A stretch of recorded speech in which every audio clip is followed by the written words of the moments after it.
Hello, मैं हूं रवि जैन और इस वक्त मेरे साथ मौजूद हैं एक फिल्म इन गलियों में। इस फिल्म के जो तमाम किरदार हैं, मुख्य किरदार हैं, वो हमारे साथ मौजूद हैं। Avantika Dassani, Vivaan Shah, one and only Jaaved Jaaferi. आप तीनों का बहुत बहुत स्वागत है। Thank you. हेलो, मैं हूँ जावेद जाफरी और मेरे साथ मौजूद है रवि जैन जो प्लेजर टॉकिंग टू यू। आपसे शुरू करते हैं। इन गलियों में एक बहुत ही इम्पोर्टेंट मुद्दे पर बनी एक फिल्म है। हिंदू मुस्लिम जो एकता की बात हमेशा से की जाती रही है इस देश में, उसके बारे में कहती है। आप शबनम का किरदार निभा रही है और सोशल मीडिया एक बहुत प्रोमिनेंट बन गया है, उसका कैसे बुरा असर अच्छा असर होता है ये भी दिखाती है। अवंतिका, आप अपने किरदार के बारे में क्या कुछ बताना चाहेंगे? क्योंकि मिथ्या जो आपने वेब सीरीज की थी वो मैंने देखी थी, उसमें बहुत ही एक हाई सोसाइटी गर्ल आप बनी थी, उससे बहुत ही डिफरेंट है, स्मॉल टाउन गर्ल का किरदार निभा रही हैं। क्या कहना चाहेंगे आप? मैं एज एन एक्टर ऑब्वियसली बहुत बहुत एक्साइटेड हूँ कि मुझे मेरे करियर की शुरुआत में ही ऐसी अपॉर्चुनिटीज़ मिली है कि एक ग्रे शेडेड ब्रैटी स्टूडेंट का किरदार निभाने को मिला, एंड जो एक थ्रिलर स्पेस, जॉनर स्पेस में थी।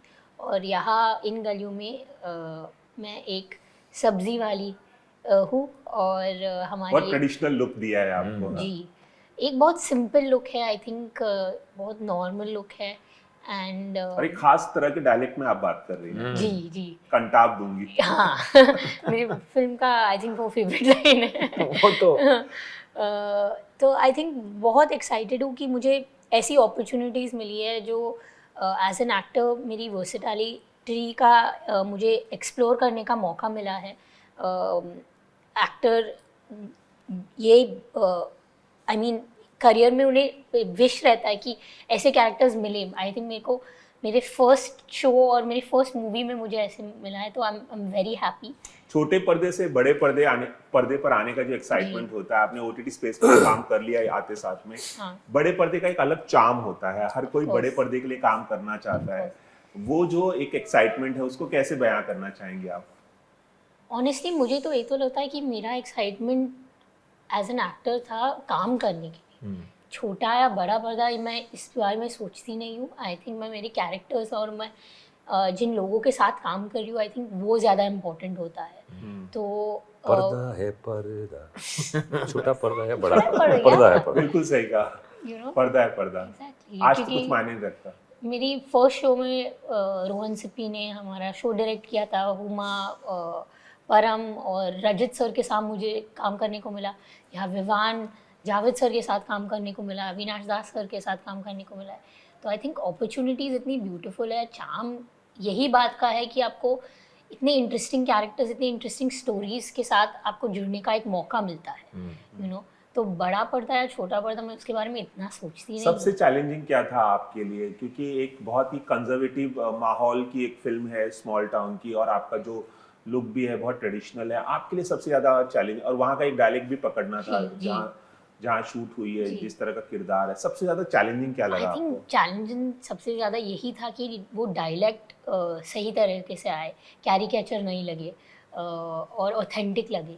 तो हमारे एक डायलेक्ट कोच थे नेपाल सर, हमारी फिल्म के जो राइटर थे पूर्ण वसु, और अविनाश सर के साथ मैंने बहुत काम किया। और सेट पे भी हम काफ़ी टाइम तक एक सीन को लेके हम रिहर्स करते रहते थे कि ये सीन का जो ये वर्ड है इसे कैसे सही लाए, और जो लोकल फ्लेवर कैसे सही लाए। तो आई थिंक वो सबसे ज़्यादा। और ये फिल्म सोशल मीडिया की भी बात करती है, और आज का जो जनरेशन है वो सोशल मीडिया पे बहुत वक्त गुजारना पसंद करता है। वो घंटों घंटों रील देखता है, व्हाट्सएप पे घंटों घंटों चैट करता है, लोग उसे ट्रोल करते हैं, वो किसी को ट्रोल कर रहा होता है, फोटोज अपलोड कर रहे होते हैं। आपको अगर मैं पूछूं आपसे कि आपको सोशल मीडिया का कितना एडिक्शन है और आप कितना वक्त बिताना पसंद करती हैं? मैं जितना वक्त बिताना पसंद करती हूँ उससे तो ज़्यादा ही करती हूँ। अनफॉर्चुनेटली है थोड़ा addiction, and I am trying to reduce it. I don't think it's a very good habit, and बहुत है प्रॉब्लम, एडिक्शन का प्रॉब्लम हो जाता है कि आपको पता ही नहीं चलता है और कितना टाइम जाता है। तो कोशिश है कि इतना टाइम मैं वेस्ट नहीं करूँ सोशल मीडिया पे। आजकल की जो पीढ़ी है वो बड़ी फर्मा बरदार पीढ़ी है, हाँ, सर झुका के रखती है। मोबाइल में। तो घर में डांट पड़ती है मम्मी से पापा से कि आप सोशल मीडिया पे नहीं, मम्मी पापा खुद लेकर हाँ एग्जैक्टली, मेरे मम्मी पापा तो खुद, स्पेशली पापा देखते हैं मम्मा रील बनाती है। अच्छा। एक सवाल मैं जरूर पूछना चाहूंगा, आपकी मम्मा ने एक आइकॉनिक फिल्म से डेब्यू किया था, मैंने प्यार किया, और उस फिल्म को आज भी लोग याद करते हैं। हम तमाम लोगों की फेवरेट फिल्म रही है, बचपन में सबने देखी है उस फिल्म को। मैं जानना चाहूंगा, जब आप एक्टिंग की दुनिया में आ रही थी तो आपके मम्मी पापा ने भी एक्टिंग की है कई फिल्मों में। अनफॉर्चुनेटली। अच्छा, अनफॉर्चुनेटली। तो मैं जानना चाहूंगा कि किस तरह की आपको हिदायतें मिली, किस तरह की टिप्स दिए उन्होंने, और क्या कुछ आपने उनसे सीखा उनके एक्टिंग करियर से। एक वातावरण भी घर में रहा होगा, माहौल भी वो एक्टर्स वाला रहा होगा। उन्होंने ज़्यादातर तो मुझे कहा कि मुझे ये करना नहीं चाहिए। अच्छा। I think, हाँ, क्योंकि बहुत मुश्किल काम है स्टेबिलिटी के हिसाब से, और एक Certainty माँ नहीं है। और एक माँ और पिता का यही है कि हमारे चिल्ड्रन की लाइफ में स्टेबिलिटी हो, प्यार हो, उनकी लाइफ इजी जाए। एंड ये बहुत मुश्किल होता है, क्योंकि इसके हम कहते रहते हैं कि एक्टिंग की दुनिया में हाईज बहुत हाई होते हैं और लोज बहुत लो होते हैं, एंड सो आई थिंक वो रहा है। बट एक्टिंग के हिसाब से मॉम का हमेशा ये एक है कि आपका पूरा किरदार, आपका एक्टिंग जो भी है क्वालिटी आपकी आंखों में होना चाहिए। और अगर आप आंखों से आपकी इमोशन आप नहीं एक्सप्रेस कर पा रहे हो तो कोई फ़र्क नहीं पड़ता, आपके डायलॉग कितने भी अच्छे हो, आपके कॉस्ट्यूम आउटफिट ये वो जो भी है कितना भी अच्छा हो, अगर आपकी आंखों में नहीं दिखता है तो कोई फिर फ़र्क आपने कैसे उन्हें मनाया कि आपको एक्टिंग ही करनी है? वर्कशॉप्स करके दिखा के कि मैं बहुत पैशनेट हूँ उस काम के बारे में। अच्छा, एक आखिरी सवाल जाते जाते, मैं जानता हूं कि आपको जाना है, वक्त की कमी है। एक आखिरी सवाल, मैंने प्यार किया का सबसे फेवरेट सीन आपका कौन सा है, और आपने ये फिल्म कितने बार देखी? फ्रेंडशिप में no sorry no thank you. कितने बार देखी आपने ये फिल्म? मैंने पार्ट्स में देखी है, टोटल में पता नहीं अभी कितने बार देखी है, नंबर याद नहीं है। चलिए, आपको जाना है, हम बातचीत जारी रखेंगे विवान से और जावेद सर से। बहुत बहुत शुक्रिया आपका। चलिए, अवंतिका से अब आते हैं विवान पर। विवान, आपने तमाम फिल्मों में काम किया, एक अलग तरह का किरदार निभाते नजर आ रहे हैं, जो सोशल मीडिया से काफी एडिक्टेड हैं, काफी वीडियोस बनाते हैं और सेल्फीज लेते हैं। क्या कुछ कहना चाहेंगे ये इस किरदार को निभाने को लेकर? हाँ, ये हमारे नौजवान, कितना आइडेंटिफाई करते हैं आप इस किरदार से? मैं इतना शायद आइडेंटिफाई नहीं करता हूँ, लेकिन मैं समझ सकता हूँ इसे। और ऑब्जर्व किया जी, एग्जैक्टली। और हमारे नौजवानों का एक रिप्रेजेंटेटिव है ये हरिया लड़का, क्योंकि एक बहुत ही इंटरेस्टिंग चीज़ है, मैंने नोटिस की है समाज में कि नौजवानों में खास करके जो फ़ोन है, एक जैसे जावेद सर ने बहुत ही खूबसूरत चीज़ कही पिछले इंटरव्यू में कि सोशल मीडिया एक ऐसी चीज़ है जो न्यूक्लियर एनर्जी की तरह है। उसका उपयोग आप कर सकते हो बॉम्ब बनाने में, या तो हर घर में उजाला पैदा करने में। लेकिन मैंने देखा है कि कई नौजवानों के साथ ये जो फ़ोन जो है काफ़ी एम्पावरिंग चीज़ है, क्योंकि फिर उनके लिए एक मंच भी है, मोबाइल मंच एक तरीका है अपना काम पेश करने का, अपना कला दिखाने का, चाहे वो संगीत हो या नाच गाना हो या कुछ भी हो, एक्टिंग भी हो या स्पोर्ट्स भी हो, कुछ भी हो। तो एक बहुत ही डेमोक्रेटाइजेशन हो चुकी है फ़ोन के द्वारा, और फ़ोन के साथ ही काफ़ी एम्पावरिंग चीज़ भी है। लेकिन इसमें डेंजर ये है कि ये एक ऑब्सेशन हो जाता है। कई नौजवानों का देखोगे तो उनके शरीर का हिस्सा बन चुका है फ़ोन। तो हरिया उनमें से एक है। जैसे आप देखोगे तो उसके हाथ में हमेशा फ़ोन होता है, और जब मिर्जा चाचा की जो शायरी भी चल रही होती है वो, तो रियल लाइफ में आपको भी एडिक्शन है, जैसे कि अवंतिका ने हमें बताया। आई थिंक सब आज की तारीख में ज़्यादातर सब लोग स्ट्रगल करते हैं एडिक्शन के साथ। इतनी एडिक्शन नहीं है, लेकिन है भी। कभी कभार ऐसा लगता है कि एक आदत सी बन गई है, एक सिगरेट की आदत की तरह है। उस पर थोड़ा सा काबू पाना ज़रूरी है मेरे ख्याल से। लेकिन फ़ोन एक बहुत ही वही, जैसे मैंने कहा कि उसके दो हिस्से हैं, दो शक्लें हैं फ़ोन के। या तो एक अच्छी चीज़ हो सकती है और बुरी भी चीज़ हो सकती है। और हरिया हमारे नौजवानों में से एक ऐसा लड़का है जो इस दुनिया में बहुत ही खो चुका है, वो खो गया है फ़ोन की दुनिया में। और फोन उसके लिए, फोन ही उसकी दुनिया की सेंटर है। तो उससे एक्चुअली मैंने कैरेक्टर ढूंढने में मुझे काफी इंसाइट मिला कि हरिया का जो रिश्ता है फोन के साथ वो बहुत ही इंटरेस्टिंग चीज है। Fani relationship with the phone. Javed भाई, आपका जो किरदार है, बट आपका अंदाज जो है बहुत शायराना नजर आ रहा है, और एक अलग तरह की बहुत इम्पोर्टेंट फिल्म है आज के दौर में। जिस तरह का माहौल है देश में, हिंदू मुस्लिम एकता की बात करना, धर्म को, मजहब को इतना इम्पोर्टेंस ना देना, उसके बदले मजहब को इम्पोर्टेंस देना, लेकिन उसके मजहब की बदले वजह से नफरत न करना, उससे ज्यादा इंसानियत को इम्पोर्टेंस देना जरूरी है। मेरा ये हर मजहब इंसानियत को इम्पोर्टेंस देता है, ये गलत फहमी है कि मजहब हमेशा इंसानियत को इम्पोर्टेंस देता है। लोग उसका इंटरप्रिटेशन के किस तरह से नफरत को उजागर करते हैं उसमें से। मजहब ने कभी इंसानियत के खिलाफ बात ही नहीं की, हर मजहब इंसानियत की बात करता है, उनके जो बेसिक वैल्यू सिस्टम्स है वो तो है ही। लेकिन हाँ, आजकल ऐसा हुआ है, माहौल कुछ बना है, तो कोशिश इस फिल्म की नीयत है, हमने कहा नीयत बहुत अच्छी है इस फिल्म की, कि प्यार की बात करें, जोड़ने की बात करें, तोड़ने की बात ना करें, तो उस पर फोकस किया है।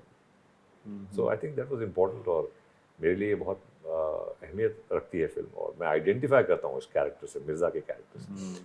और ऐसी फिल्म बनाना, जो हमारे प्रोड्यूसर है विनोद यादव, ये बहुत, उनको एक क्रेडिट मैं दूंगा कि वो कोई भी फिल्म चुन सकते थे, कोई कोई सेक्स भरी फिल्म या कोई आइटम नंबर लेके और कुछ ना कुछ, बट उन्होंने बिजनेस की तरह सिर्फ नहीं देखा, उन्होंने सोचा नहीं मुझे अच्छी फिल्म बनानी है, कोई अच्छी बात कहनी है, एक संदेश देना है समाज को, मैसेज देना। बट लेकिन लेक्चरबाजी नहीं, नहीं। एक एंटरटेनिंग वे में आप बात कह गए। और एक शायराना अंदाज अपनाना, वो फिलोसोफर भी है, थोड़ा शायर भी है, एक ज़मीन से जुड़ा हुआ है, तहजीब से जुड़ा हुआ है, अलग अलग तहजीबों से जुड़ा हुआ है, ऐसा नहीं है कि वो सिर्फ एक तहजीब से जुड़ा हुआ है।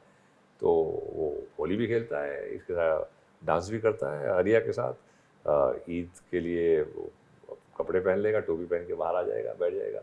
तो वो एक इट्स अ यूनिवर्सल, ये एक, आई थिंक नसीर साहब ने एक वो कहीं पढ़ा था किसी का, मैं हिंदुस्तानी मुसलमान हूँ, वो बड़ा प्यारा लिखा था किसी ने, वो रियल है ना भाई, अब देख बात बताइए, अभी मुसलमान में भी अब शराब तो हराम है जी, लेकिन क्या आप शराब नहीं पीते? मुसलमान पीते हैं, तो ऐसा नहीं है, तो गलत अच्छे हर जगह आपको मिलेंगे। तो ये नहीं है कि कोई धर्म में ये नहीं कहा है तो बोलते हैं अच्छा आप ये बीफ मत खाइए, तो बीफ खा रहे हैं ना लोग जी। तो it's everybody is got their own individuality, और हम उसकी मीन में नहीं जा रहे इस फिल्म में। इसमें ये कह रहे हैं कि यार देखो, जिसको जैसा जीना है प्यार से जियो, प्रेम से जियो। वो एक हमारे, मुझे याद है हरे रामा हरे कृष्णा जो मूवमेंट होता है, तो एक साहब थे, वो अपनी धोती पहन के टीका लगा के उस सिग्नल पे खड़ा रहते थे, अपने धर्म पे चलो, सबसे प्रेम करो। उस सिग्नल पे घंटों, तो मैं कभी कभी बात करता था उनसे, तो स्माइलिंग ऑलवेज, बड़े प्यारे शख्स थे वो, हरे राम हरे कृष्णा जी। और वो बड़ी प्यारा एक मैसेज था, खड़े हाँ जूस थे वो, कि अपने धर्म पे रहो, अपने धर्म पे रहो, सबसे प्रेम करो। तो मुझे बड़ी अच्छी लगती थी वो बात, और वो मेरे जहन में कहीं बहुत एक एच्ड इन माय माइंड। तो ऐसे लोग हैं जो अच्छी बात करते हैं कि आप किस तरह से अपने परवरदिगार से, अपने रब से, अपने भगवान से आप मुखातिब होते हैं। वो आपका एक इंडिविजुअल, मैं इस तरह से उसकी भक्ति करता हूँ, कोई इस तरह से भक्ति करता है, भक्ति की बात है ना, ठीक है ना। पर मजहब को कभी भी राजनीति के चश्मे से, पॉलिटिकल लेंस से नहीं देखना चाहिए, ये बहुत जरूरी और है। वो पॉलिटिकल भी नहीं, और इवन फ्रॉम द पर्सपेक्टिव के आप जो प्रोग्रेस की बात करते हैं कि मुल्क को आगे ले जाना है, तो उसमें मजहब कहाँ बीच में आता है यार। आपको शिप बनानी है, आपको रॉकेट बनाना है, आपको टेक्नोलॉजिकल एडवांसमेंट करना है, आपको जो भी करना है, मजहब से क्या ताल्लुक है? कोई ताल्लुक नहीं। वो आप वो रखिए, आप घर में किस तरह से आप सजदा करते हैं या पूजा करते हैं, या डजंट मैटर ना, वो आपका पर्सनल रिलेशनशिप है। I believe in that very strong, because उसके बिना पे आप थोड़ी ना दोस्ती करेंगे कि भाई ये मेरा दोस्त है क्योंकि इस मजहब से, या इस कास्ट से है, या ये ब्राह्मण है और ये वगैरह, उसकी वजह से थोड़ी दोस्ती होती है। दोस्ती होती है कि वो अच्छा आदमी है या बुरे आदमी है, और वो किसी भी मजहब का हो सकता है, अच्छा बुरा। वो बादशाह भी ऐसे ही थे। आजकल हमने भी उनको एक रंग दिया है धर्म का, हाँ, बुरा बादशाह था या अच्छा बादशाह था, वो आपको हर जगह मिलेगी, किसी एक धर्म से जुड़े हुए नहीं है। बिल्कुल। बादशाह बुरा होता है या अच्छा होता है अपनी प्रजा के लिए, दैट्स इट। विवान, आपके पापा नसरुद्दीन शाह बहुत वोकल रहे हैं, पॉलिटिकल बातें हो, सोशल बातें हो, सोसाइटी से जुड़ी हुई बातें हो, गलत को गलत कहना, सही को सही कहना, और इसकी वजह से कई बार वो विवादों में भी फंसे हैं। आप इन देश में जो कुछ हो रहा है, चल रहा है, आप लोग इस बारे में बातचीत करते हैं और आप उनसे क्या सीखते हैं? मैं बहुत कुछ सीखता हूँ उनसे, हिम्मत, ताकत और बहादुरी, क्योंकि आवाज़ उठाना बहुत ही ज़रूरी है। कोई भी नाइंसाफ़ी को लेकर के अपनी आवाज़ उठाना आई थिंक हम सबका फ़र्ज़ है। और आज की तारीख में ये बहुत ही ज़रूरी हो गया है कि आवाज़ उठाया जाए और लड़ाई लड़ी जाए, प्रेम से, प्यार से, हमदर्दी से, नफ़रत और नेगेटिविटी से नहीं। क्योंकि मेरा भी मानना है कि आप जैसे फिल्म में का जो संदेश है कि नफ़रत को प्यार ही मिटा सकती है, और ये इसका उपयोग हम ज़िंदगी में एक प्रैक्टिकल लेवल पे दिन ब दिन इसे कभी-कभार ज़िंदगी कभी इसे टेस्ट करती है। जैसे कोई अगर आपको उंगली करेगा या कोई चीज़ बोलेगा जो आपको परेशान करती है, वो कैसे आप रिस्पॉन्ड करते हो उससे, उसका अधिकार आप पर है। और चाहे आप नेगेटिविटी के दिशा में जा सकते हो या तो पॉजिटिविटी के द्वार जा सकते हो, और ये एक ह्यूमन चॉइस होती है। और ये बहुत ही I think on a human level हम सबका एक बहुत ही इम्पोर्टेंट चॉइस है कि हम किस तरीके से हम लड़ाई लड़ेंगे। और बाबा जिस तरीके से लड़ते हैं, मुझे बहुत कुछ सीखने को मिला है उससे, और बहुत ही मेरी कोशिश हमेशा रहेगी कि मैं उनकी लड़ाई को लड़ते रहूँगा। देखिए, लोग मजलूम, जालिम और मजलूम, जालिम का कोई धर्म नहीं होता, मजलूम का कोई धर्म नहीं। आपको चुनना है कि कौन मजलूम है, कौन जालिम, और उसके साथ खड़ा होना है। जो भी मजलूम कहीं भी हो, आप थोड़ी देखेंगे यार वो क्या है, कास्ट क्या है और क्रीड क्या है। So that's the way. I think ये बेसिकली लेके चले और मिलजुल के चले, मेन थिंग वही है भाई। सबसे फन पार्ट क्या था इस फिल्म को शूट करने के दौरान का? गली, और मजे की गली थी, और गली शूट किया आप लोगों ने? लखनऊ में। लखनऊ। और वो एक इस फिल्म का पहले नाम था यू शेप की गली। अच्छा। तो यू शेप की गली यूं है, यू, और ये रहमान गली, और ये हनुमान गली, और ये यू है। यहाँ पे इस कोने पे मिर्जा की टपरी है, चाय बेचता है वगैरह। और वो हम असली ऐसी एक गली थी, तो हम वहाँ शूटिंग की हमने। और वहाँ के जो लोग थे, जो रहने वाले थे जी, जो मेरा घर बताया गया था, वो एक साहब थे, हालांकि मिर्ज़ा प्ले कर रहा है, वो पंडित थे, वो जो रहते थे। तो एक छोटा सा कमरा था, और बीवी थी, बच्चा था, 2 भाई थे, तो एक छोटे से कमरे में। तो वो मेरा घर बताया था बाहर से, जहाँ मैं बैठता हूँ, तो उनके घर। तो वो बहुत खुश हो जाते थे जब कोई भी आके बैठ जाता था ना उनके घर में। वो बहुत हॉस्पिटैलिटी। लखनऊ का खाना काफी मशहूर है, कुछ एक्सप्लोर किया आप लोग ने वहाँ? बहुत ही, काफी किया, काफी। बहुत ही। एक नॉन वेज और वेज। गोलगप्पे वाला स्पेशल था, वो कुछ 15-20 किस्म के गोलगप्पे अलग अलग फ्लेवर के बनाता था, उसका वो स्पेशलिटी है।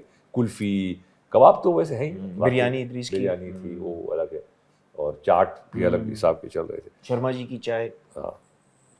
जावेद भाई, ये फिल्म जो है सेंसर बोर्ड के चक्रों में भी फंसी थी। उसमें एक आध सीन था कि एक फ्लैग है, उस पे पैर रख दिया जाता, हालांकि किसी पॉलिटिकल पार्टी का नहीं था और किसी रंग भी कोई उसका किसी धर्म से जुड़ा हुआ नहीं था, नेशन का फ्लैग नहीं था, लेकिन उस पे कंट्रोवर्सी हुई, मामला तो कई कट्स थे, बट वो फाइनली जो डायरेक्टर और प्रोड्यूसर थे, और प्रोड्यूसर को मैं पूरी दाद देना चाहूँगा कि उन्होंने बहुत हिम्मत से इस फिल्म को बनाया। ये वो चुन सकते थे, कोई भी किस्म की फिल्म बनाते, वो कोई टिपिकल जो एक सेफ जो हम कहते हैं, कुछ छोटे बजट की कोई सेक्सुअल फिल्म, कुछ ये वगैरह, डबल मीनिंग या हेट स्प्यूइंग, बट नहीं, उन्होंने ये फिल्म को ये कंट्रोवर्सी पे कुछ कहना चाहेंगे? नहीं, तो कंट्रोवर्सी कुछ नहीं थी, वो सेंसर बोर्ड ने कई चीज़ों पे ऑब्जेक्शन लिया था, फिर ये कोर्ट में गए और कोर्ट ने पास कर दिया। सिर्फ 2 छोटे से कट थे उसमें, दैट्स इट। कुछ चेंजेस थे, नॉट कट्स, बट ये वर्ड निकाल दो आप, और एक कुछ था, तो दैट्स इट। कोर्ट ने फुल पास किया, तो हम लीगली गए। हम जो प्रोड्यूसर और डायरेक्टर हैं, उन्होंने एक हक की लड़ाई लड़ी, कोई गलत बात नहीं थी, और वो सच्चाई से लड़ाई लड़ी जी, और वो फिर उसमें कामयाब हुए और फिर मारे। बस एक आखिरी सवाल मैं ज़रूर पूछना चाहूँगा आपसे जावेद भाई, 80s के दशक में जब आपने फिल्मी दुनिया में कदम रखा था, कई फिल्मों में आपने काम किया, आपको क्या लगता है ये जो जर्नी रही है 4 दशक की आपकी, आपको वो ड्यू मिला, क्योंकि आप एक बहुत बेहतरीन एक्टर भी रहे हैं, बहुत अच्छे डांसर भी थे। बूगी वूगी जैसा आइकॉनिक शो भी आपने शुरू किया था, और उसके बाद हम देख रहे हैं कि टेलीविजन पे हर जगह डांस के शोज आ रहे हैं। आपको लगता है बतौर एक्टर आपको वो ड्यू मिला और वो उन किरदारों को निभाने का मौका मिला जो आप डिजर्व करते हैं? देखिए, ये मैं सोचता नहीं हूँ कि क्या ड्यू है मेरा, मैं कौन होता हूँ। अगर मैं उसमें मानता हूँ, उस रब में मानता हूँ, और उसने मेरी किस्मत में कुछ लिखा है, मेरा फर्ज है कि मैं अपना 100% फुल फोकस और एक पूरी नियत से एक पूजा की तरह उस काम को देखूं, उसका पालन करूं, बाकी छोड़ दो। उसका रिजल्ट क्या होता है, फल की मत सोचो, आप अपनी कर्म करो, अपना काम करो, अच्छे इंसान रहो, अच्छे कलाकार रहो, जो आप करते, जो भी आपका काम है उसमें फुल 100% दीजिए। ये बात मैंने अपने वालिद साहब से, पिताजी से भी सीखी और कहा कि अपने काम में फुल फोकस हो। जब जाते हो तो वो प्रोड्यूसर का टाइम है, सेट पे जाके इससे बात करना, उससे बात करना, डिस्ट्रैक्टेड मत हो, तुम्हारा फोकस रहे उस काम पे, बिकॉज उसके लिए तुम्हें जो पैसे मिल रहे हैं, तो बी फोकस्ड ऑन दैट, और वो तुम्हारा फर्ज है एज एन एक्टर। सो ये मेरे हिसाब से, मैं जो आपने कहा ड्यू मिला के नहीं, मुझे इतना ड्यू मिल गया। लोग कहते हैं कि आपका काम बड़ा पसंद है, अभी मिलते हैं लोग, वो आपका देखा, वो देखा, वो देखा, ठीक है, और क्या चाहिए कलाकार के लिए। और देखिए, अगर आप एक कलाकार की सक्सेस को सिर्फ पैसों से नाप तोल करेंगे तो वो तो नहीं होगा ना। फिर फ्रॉम दैट पर्सपेक्टिव तो आपके बेटे मिजान भी एक्टर हैं, जब वो एक्टिंग की दुनिया में कदम रख रहे थे तो आपने कुछ उन्हें खास बात बताई? मैंने कुछ नहीं, मैंने उनको सलाह दी? मैंने एक फाउंडेशन दिया, वैल्यू सिस्टम, मोरालिटी, एक अच्छा एजुकेशन दिया। अब तुम ढूंढ लो अपना रास्ता। अगर तुम, मैं तो नहीं बोला था कि फिल्म में आओ, आ गए, किसी वजह से हो गया, वो भी बाई चांस, एंड अब कर रहा है। मैंने कहा भाई फुल वही कि आप 100% दीजिए, नीचे रहिए, इनकिसारी से रहिए, हम्बिल रहिए, रिस्पेक्ट दीजिए लोगों को, अपने एल्डर्स को, अपने सीनियर्स को, और अपने काम में फुल ध्यान दीजिए। That's it. बाकी वो बने ना बने, क्या स्टार बने, डजंट मैटर। मैंने कहा आप अच्छे इंसान रहो, अपना काम 100% करो, that for me is success. मेरे बच्चों को स्कूल में भी बोलता हूँ, मुझे नहीं चाहिए A, B, नहीं, तुम्हारा एफर्ट 100% होना चाहिए, बाकी रैंक क्या है डजंट मैटर। चलिए, एबीपी न्यूज़ से बात करने का बहुत बहुत शुक्रिया। बहुत और धन्यवाद। इन गलियों में ये जो फिल्म आप लोगों की आ रही है, उसके लिए बहुत बहुत शुभकामनाएं एबीपी न्यूज़ की तरफ थैंक से। यू रवि भाई, Thank you. Thank you. Ravi Jain, ABP news, Mumbai.